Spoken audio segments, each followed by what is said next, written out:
네, 안녕하세요. 오늘 제가 대구 한의대학교 산업보건연구소에 찾아왔는데요. 보건산업연구소? 산업보건연구소? 되게 생소한 단어인데 우선은 검색을 한번 해보도록 하겠습니다.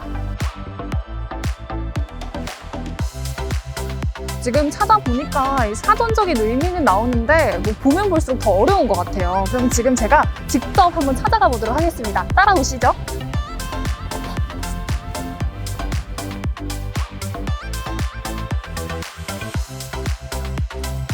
네, 우선 건물이 너무 깨끗해요. 깨끗하고 지금 제가 2층인데 3층으로 한번 올라가 보겠습니다. 네, 드디어 제가 산업보건 분석실에 도착을 했습니다. 되게 여기 뭔가 조용할 것 같고 조심스러운데 한번 들어가 보도록 할게요.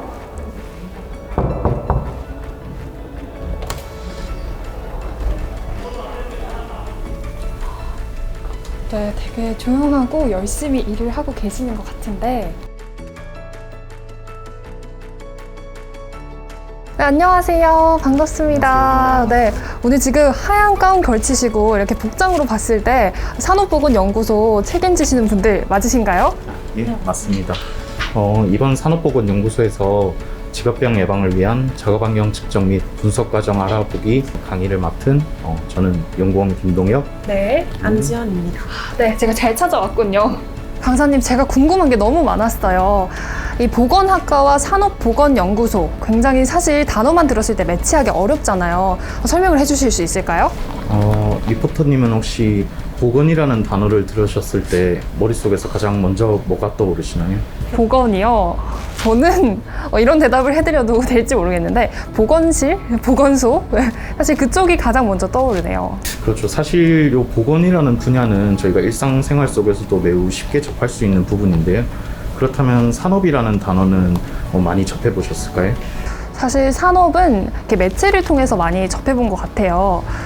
하지만 이 산업과 보건을 합쳐서 생각을 하니까 좀 힘든 것 같거든요. 되게 낯선 단어인데 한번 설명을 해주실 수 있나요? 산업이랑 보건이랑 분야를 합친 거라고 보시면 됩니다. 산업, 쉽게 말해서 돈을 버는 행동을 할 때 사업장에서 발생할 수 있는 보건상의 유해성을 배제하고요. 근로자들의 건강을 유지할 수 있도록 하는 것, 이런 것들을 연구하고 있는 분야라고 생각하시면 됩니다. 이렇게 말씀을 들으니까 좀 더 이게 세밀하게 와닿는데 저와 같은 근로자와 굉장히 밀접한 관계가 있는 분야다라는 말씀이시죠. 네, 그러면 직무 강의 진행 전에 좀 더 자세히 알아볼까요?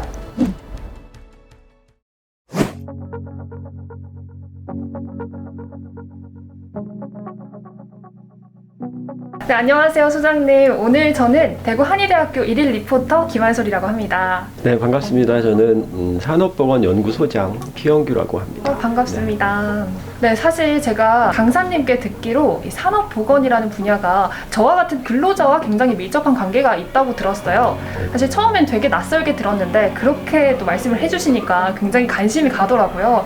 설명 한 번만 부탁드려도 될까요? 네, 그 말씀하신 게 맞는데요. 먼저 이제 산업보건을 단어적으로 좀 뜯어서 설명을 해드리면 이제 산업은 산업체를 의미합니다. 그래서 산업체에는 이제 노동자분들이 근무를 하고 계시고, 그리고 보건이란 단어는 다 아시는 이제 영어로 헬스인데요.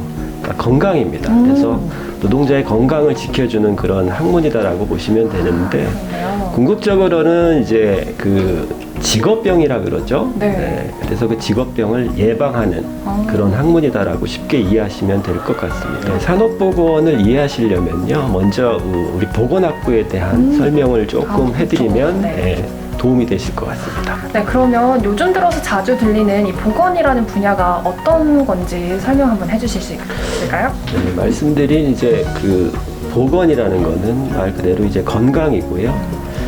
특히 이제 보건학부 같은 경우는 이제 학과라는 단어는 많이 들어보셨을 텐데 네. 아마 학부는 조금 쉽게 접하지 못하실 단어이실 수도 있어요. 네. 그래서 학부라는 거는 이제 두 개의 학과가 융합된 형태를 우리가 이제 학부다라고 표현을 하고요. 우리 보건학부 같은 경우는 이제 그 전공이 두 개가 있습니다. 네. 그래서 첫 번째 전공이 보건관리 전공인데요. 네. 보건관리 전공에서는 이제 말씀하신 국민의 보건, 국민의 건강을 전공하는 그런 분야고요. 또 하나의 전공은 이제 안전보건 전공입니다. 그래서 안전보건 전공은 이제 대상이 근로자, 노동자가 이제 되시는 거고, 노동자의 건강, 보건을 전공하는 이렇게 크게 학부는 두 가지 전공으로 네. 구성이 되어 있습니다. 그럼 저와 같은 근로자는 방금 말씀해주신 두 번째 부분에 해당하는 맞습니다. 사실은 이제 안전보건 전공도 또다시 구분이 되는데요. 네, 노동자들이 현장에 일하시다가 이제 다치는 네. 그런 사고가 있습니다. 그래서 사고를 예방하는 이제 안전 파트가 있고요. 그다음에 오늘 작업환경 측정 및 실험과 관련된 산업보건 파트가 있습니다. 산업보건은 이제 노동자분들이 일하시다가 병에 걸리는 그런 예방하는 그런 전공이다라고 말씀드릴 수 있겠습니다. 이게 알면 알수록 뭔가 구체적으로 더 나눠지는 것 같은데요. 네, 그러면 산업보건의 정의에 대해서 설명을 부탁드려 볼까요? 네, 아까 짧게 이제 산업보건은 노동자의 직업병을 예방하는 그런 학문이라고 말씀을 드렸는데요. 사실 학문적으로 풀어서 설명드리면 조금 어려운 단어들이 이제 들어가곤 합니다. 네. 그래도 말씀을 드리자면 이제 노동자분들께서 근무하는 환경, 우리가 흔히 작업 환경이라고 하는데요. 그 작업 환경에는 건강에 위협을 줄 수 있는 다양한 유해 요인들이 있습니다. 그래서 우리가 흔히 뭐 사업장 안에는 기계들이 많기 때문에 발생되는 소음, 진동 그런 것들을 우리가 물리적 유해 요인이라고 표현을 하고요. 그 사업장에서는 워낙 많은 화학 물질이 쓰여집니다. 그로 인해서 이제 중독 등이 발생이 되는데 그걸 이제 우리가 화학적 유해 요인이라고 하고요. 그다음에 이제 지금 코로나19 같은 경우는 바이러스죠. 그래서 사업장에서 역시 바이러스나 박테리아, 곰팡이들로 인해서 또 직업병이 발생이 됩니다. 네. 이제 그런 것들을 생물학적 유해 요인이라고 하고요. 그다음에 눈에 보이지는 않지만 이제 뭐 과도한 힘을 주는 작업, 중량물 취급 작업, 부적절한 작업 자세로 인해서 발생되는 이제 근골계 질환이라고 표현을 하는데요. 그 원인이 이제 인간공학적 유해 요인이라고 합니다. 네. 그래서 앞서 말씀드린 건강에 영향을 주는 그런 유해 요인을 산업보건에서는 이제 예측하고 인지하고 측정 평가하고 관리하는 그런 게 학문적으로 이제 산업보건의 정의가 됩니다. 조금 어렵긴 하죠. 네, 생각했던 것보다 조금 더 심오한 학문인 것 같아요. 네, 오늘 그 진행될 내용이 작업환경 측정 및 분석인데요. 네. 이 측정 및 분석이 왜 중요하냐면 예를 들어서 우리가 이제 고혈압이라는 질병을 진단할 때 네. 혈압 수준을 측정합니다. 네. 그리고 수축기 혈압이나 이완기 혈압 수준을 그쵸. 보고 이제 고혈압이다 아니다 평가를 하는 것처럼 노동 현장에서는 다양한 예를 들어서 화학물질을 쓰게 되는데 그 공기 중 그 화학물질의 농도가 어떤 일정 기준을 넘는지 넘지 않는지 네. 우리가 사업장에 가서 오염된 공기를 담아오는 걸 이제 작업환경 측정이라고 하는데요. 그 다음에 분석이라는 거는 이제 기기 분석인데 그 채취한 공기의 화학물질의 농도가 몇 ppm이냐 이러는 거를 분석하는 게 이제 분석화학이라는 과목입니다. 그래서 측정과 분석은 연계되어 있고요. 결국은 이제 아까 말씀드린 어떤 공기 중 농도가 일정 기준을 넘으면 네. 직업병에 걸리기 때문에 그렇군요. 정확히 측정하고 정확히 분석하는 게 가장 중요합니다. 네. 그럼 지금 말씀해 주실 때 작업 환경 측정이라는 이 단어가 굉장히 많이 말씀을 해주셨는데 실무적인 부분이 굉장히 중요하게 해당하는 부분인 것 같아요. 바로 직결되는 그런 부분인가요? 맞습니다. 아까 제가 이제 산업보건의 정의를 학문적으로 조금 어렵게 말씀을 드렸는데 그것도 조금 요약을 하자면 이제 노동자의 건강에 영향을 주는 유해 요인을 예측 인식하고 측정 평가하는 것이거든요. 네. 그래서 정확히 측정하고 정확히 평가해야 관리 대상이 되냐 안 되느냐가 결정이 되기 때문에 사실 산업보건 현장에서는 측정과 분석이 핵심입니다. 실무의 그렇네요. 핵심이다라고 네. 말씀을 충분히 드릴 수 있겠습니다. 그만큼 뭔가 이렇게 중요성이 굉장히 높은 게 측정인 것 같아요. 분석과 측정. 네. 보건학부에 대한 정의부터 실무 그리고 작업 환경 측정이 사업장에서 얼마나 중요한지 지금 알게 됐습니다. 네. 그래서 굉장히 흥미롭게 느껴지는 것 같아요. 네, 좀 어렵긴 하지만 산업보건이란 학문에 대해서 제가 이제 말씀을 드렸고 그럼 실제 작업환경 측정 및 분석이 어떻게 진행이 되고 또 어떤 연구들을 하고 하는 그 현장으로 가서 조금 더 이해를 도와드리도록 하겠습니다. 네, 가보실까요?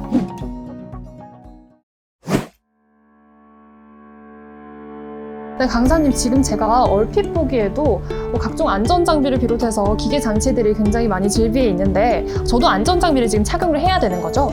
네, 맞습니다. 저희가 작업 환경 측정이나 분석을 하는 경우가 많아서 그럴 때마다 저희가 개인 보호구를 착용을 하고 이렇게 현장을 들어가야 되거든요. 일단 먼저 실험 가운을 착용을 할까요? 네.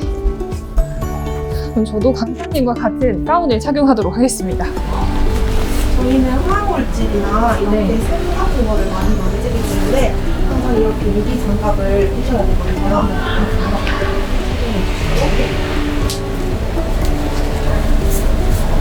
네. 그리고 기타적으로 뭐 보안경이라든지 이렇게 방호 마스크 준비되어 있긴 한데 일단 이렇게 준비하시고 안전화를 신으시고 들어가도 될까요? 네, 그럼 들어가 보도록 하겠습니다.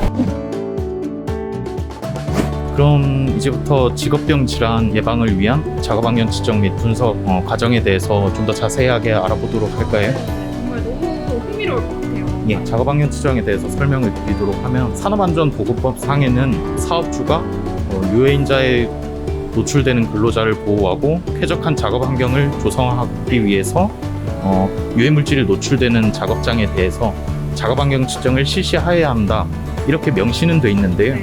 이걸 좀 쉽게 말하면은 유해물질에 노출이 되는 근로자가 하루 동안 작업을 했을 때 어느 정도의 양에 노출이 되는지 측정을 하고 평가를 해서 그 평가를 토대로 이제 사업주께서 사업장의 환경을 개선하거나 아니면 유지하도록 하는 그런 목적을 가지고 있는 게 작업 환경 측정입니다. 정말 꼭 필요한 목적을 가진 진행이네요. 그렇죠? 그래서 작업을 환경 측정을 하기 전에 보통 몇 가지 단계를 거쳐야 되는데요. 일단 그 전에 저희가 작업 환경 측정 대상 물질이 약 한 190여 가지 정도가 지정되어 있는데요. 그 190여 가지 물질들이 한 가지 방법을 통해서 측정이 되는 게 아니라 각기 다른 포집 매체나 포집 방법 또는 다른 분석 방법을 조금씩 가지고 있어서 저희가 보통 측정을 하기 전에 예비 조사를 하게 되면 거기서 이제 나온 물질을 안전보험 기술 지침이라는 게 있거든요. 저희는 코샤 가이드라고 부르는데 요걸 이용해서 정보를 얻고 활용을 해서 어떻게 측정할지 어떻게 분석을 할지 결정을 하게 됩니다. 그래서 이러한 사항을 토대로 두고 작업 환경 측정을 한다고 실시했을 때 보통 처음으로 저희가 사업장에 가서 예비 조사를 하게 되거든요. 예비 조사라 하면은 이제 현장에 있는 사업주나 보험 관리자를 통해서 같이 이 사업장에는 어떤 작업이 이루어지고 있고 또 그 작업에 사용되는 화학 제품은 어떤 것들이 있는지 또 그 화학 제품을 사용하는 시간이나 거기에 종사하는 근로자분은 몇 분이신지 이런 정보들을 총체적으로 저희가 파악을 한 뒤에 다시 저희가 사무실로 복귀를 해서 측정하기 전에 작업 환경 측정 계획을 수립을 합니다. 예.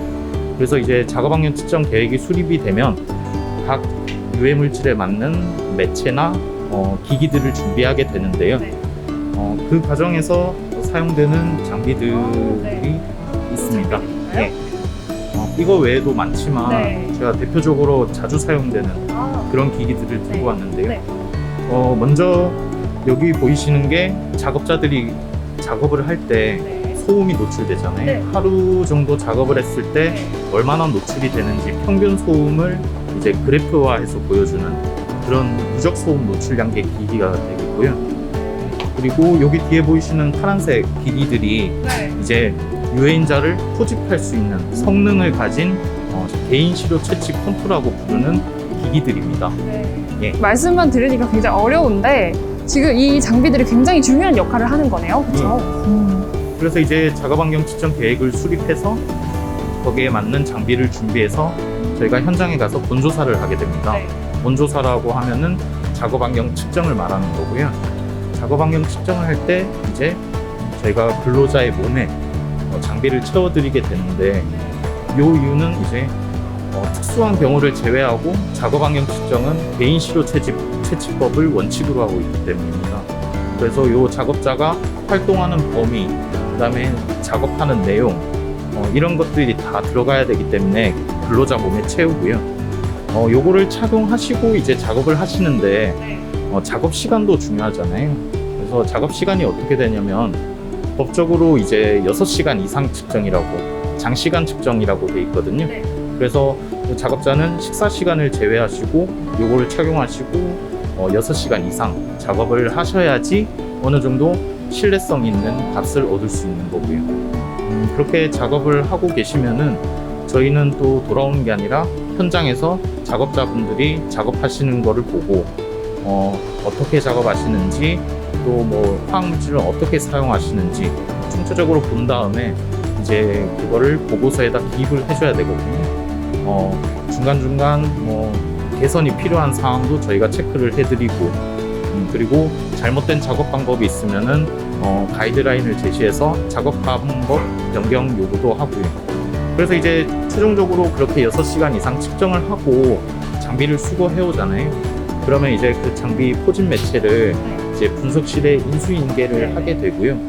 요 인수인계 하게 된 거를 이제 분석실에서 적합한 기기들을 이용해서 분석값을 도출해낼 거예요. 예.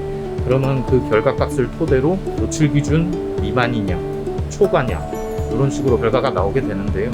이렇게 초과 미만으로 나누는 거는 초과가 되었을 때는 사업장에서 즉시 노출 기준 초과가 안 되도록 사업장을 개선을 해야 되고요. 만약에 미만이 나올 시에는 현 작업 상황을 유지해도 되지만 그래도 개선할 부분이 있다면 개선을 할 수 있도록 저희가 작업 환경 측정 결과 보고서에 내용을 적어서 이제 고용노동부나 사업장에 전산상으로 또는 우편으로 보고하게 되면 작업 환경 측정 1년의 과정이 끝나게 됩니다. 예. 과정이 굉장히 어떻게 보면 되게 까다롭다고 할 수 있겠네요. 그죠. 예. 일단은 조사 과정부터 측정까지 이루어지는 시간이 중요한 게 이 근로자분한테 노출되는 유해 물질이 어떤 건지 정확히 알아야지 요 근로자분들이 나중에 혹시나 후에 필요할 때 네. 정확한 정보를 알 수 있어야 되거든요.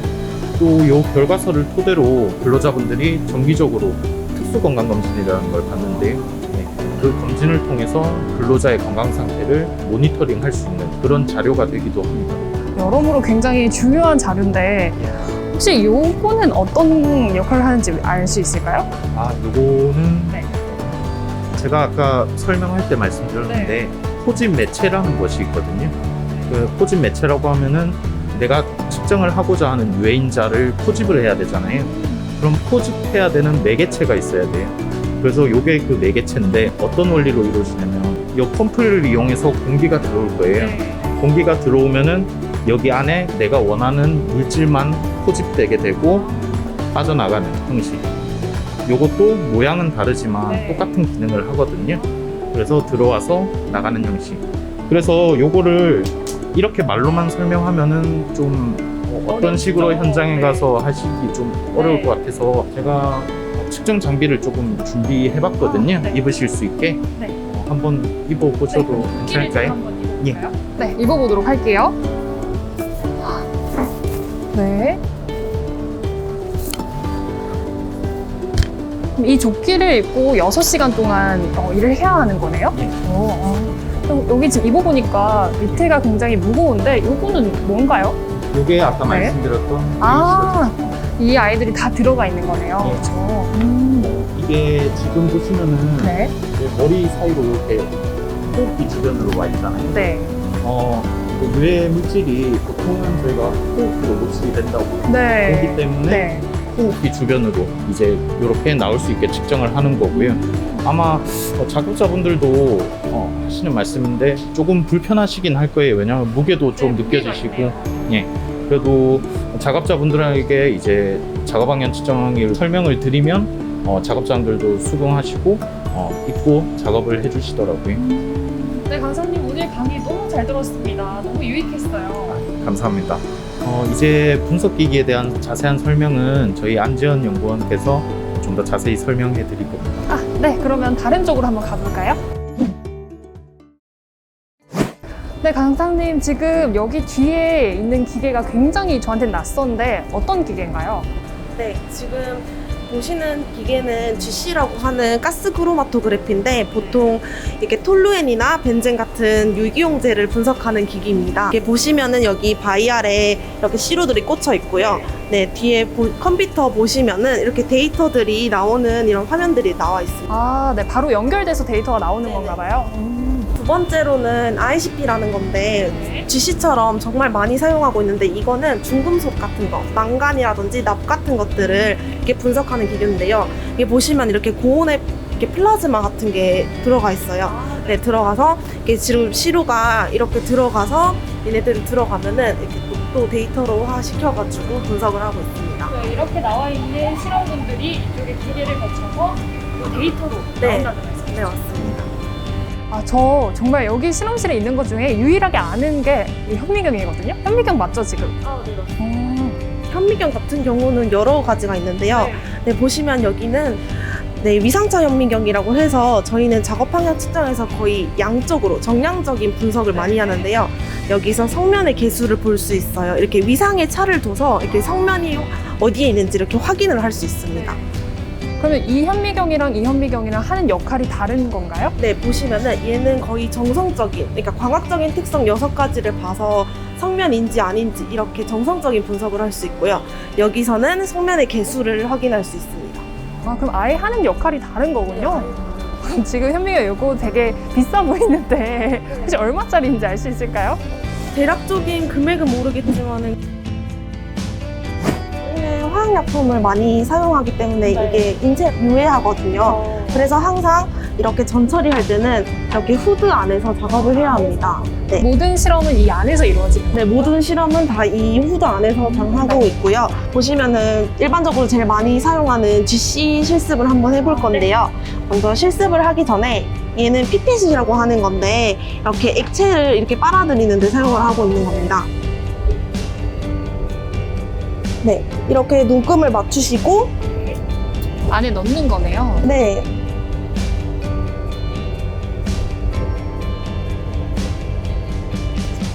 네, 이렇게 액체를 담으시고 이 과정에서도 유기용제는 휘발이 되기 때문에 항상 이렇게 마개를 꼭 잠가 주셔야 됩니다. 네, 그러면 강사님이 알려주신 대로 제가 직접 실습을 해보도록 하겠습니다. 그러니까 아까 이렇게 잡으신 거 맞으시죠? 네.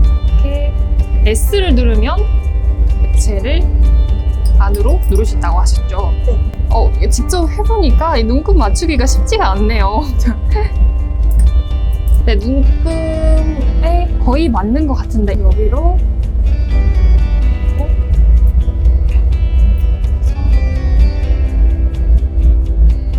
이렇게 담아주고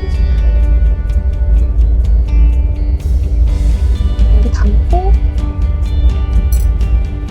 바로 마개를 닫아줘야 되죠, 그렇죠? 네, 이렇게 맞나요? 제가 볼 때는 몰랐는데 직접 해보니까 쉽지 않은 것 같아요. 결코 쉽지 않은 것 같고 뭔가 이렇게 디테일하게 신경 써야 하는 부분이 많다고 느꼈어요. 그리고 하나 좀 궁금한 게요. 이 액체가 휘발성이라고 하셨잖아요. 이게 그럼 날아간다는 의미잖아요. 네. 그럼 이거를 딱 실험을 끝나고 바로 마개를 안 닫아버리면 얘가 날아갈 수도 있겠네요? 네, 아무래도 여기에다가 안 맞고 나서 냅두면은 정말 하루 만에 다 날아가 버립니다. 정말 이 마개를 닫는 게 굉장히 중요한 과정 중에 하나라는 말씀이시죠. 오늘 정말 제가 직접 해볼 수 있어서 너무 즐거웠고 흥미로웠습니다. 감사합니다. 감사합니다. 네, 제가 오늘 산업보건 분석실에 들어가서 꼼꼼하게 살펴봤어요. 강사님들 설명을 들으면서 직접 실험도 해보고 했는데 어떻게 저 좀 잘했나요? 아니, 설명을 잘 해주셔가지고 이해하기가 쉬웠다면 사실 거짓말이고요. 설명을 잘 해주셨지만 사실 전문적인 용어가 많이 들어가잖아요. 제가 이렇게 강의를 듣고 나서 생각한 부분은 생각보다 더 많은 업무를 담당을 하고 계시다는 것과 정말 대단하다. 약간 이렇게 이제 뒤에 빛이 이렇게 막 보이거든요. 그러면 이 보건 분야의 비전은 어떻게 되는지 마지막으로 설명을 해주실 수 있을까요? 일단 우리나라가 중대재해로 인한 사망률이 매우 높아요. 전 세계에 비해서. 그렇기 때문에 지금 현재 중대재해처벌법이라고 하는 그런 법이 올해 10월 달에 공포가 됐고 이제 내년 1월쯤부터 시행이 될 건데 그렇게 되면은 중대재해처벌법이라 하면은 이제 사업장에서 작업자가 1인 이상 사망을 할 시에 요 사업주와 경영 책임자한테 처벌을 묻는 거거든요. 네. 그래서 요 법은 기존의 법보다 더 강력한 수위의 처벌을 주기 때문에 사업장에서도 산업보건 쪽에 더 이상 무관심할 수 없고 계속적인 지원을 할 것이다 라고 보여지고요. 사업장뿐만 아니라 고용노동부 측에서도 조직 개편이라든지 그다음에 인력 충원, 산업안전보건 분야의 투자를 또 높여서 향후에는 이런 재해가 일어나지 않게 하고 있는데 이런 걸 봤을 때 근로자분들의 건강과 직결된 문제이기 때문에 조금 더 앞으로 향후에 더 대두되지 않을까 하는 생각입니다. 네, 그럼 마지막으로 관련 직장에 입사하기 위한 필수 요건을 여쭤봐도 될까요? 여러 가지 분야가 있겠지만 산업보건에서 저희 같은 작업환경 측정 같은 경우에는 산업위생관리기사라는 자격증을 항상 보유해야 되고요. 네, 그리고 뿐만 아니라 이렇게 저희 같은 전공에 관련된 4년제 대학을 나와야지 이렇게 저희가 작업환경 측정을 할 수 있는 요건이 형성되게 됩니다. 그러면 자격증부터 시작해서 학과 졸업까지 해야지 가능하다는 말씀이시죠? 네, 맞습니다. 네, 감사합니다. 더 하실 말씀 있으신가요? 대구 한의대학교 보건학부에서 저희가 비교과 과정으로 이렇게 분석사 양성반이라든지 작업환경 측정 실무에 관련된 비교과 과정도 많이 하고 있으니까 네, 많은 후배들이 이렇게 양성됐으면 좋겠습니다. 그렇군요. 오늘 정말 뜻깊은 시간 만들어 주셔서 정말 감사합니다. 오늘 이렇게 강의를 잘 진행을 해주셔서 저도 많이 알고 가는 것 같아요. 감사합니다. 감사합니다. 네, 산업보건연구소에 들어갔다가 방금 나오는 길인데요. 네, 이제 여러분도 산업보건이라는 말이 좀 익숙해지셨나요?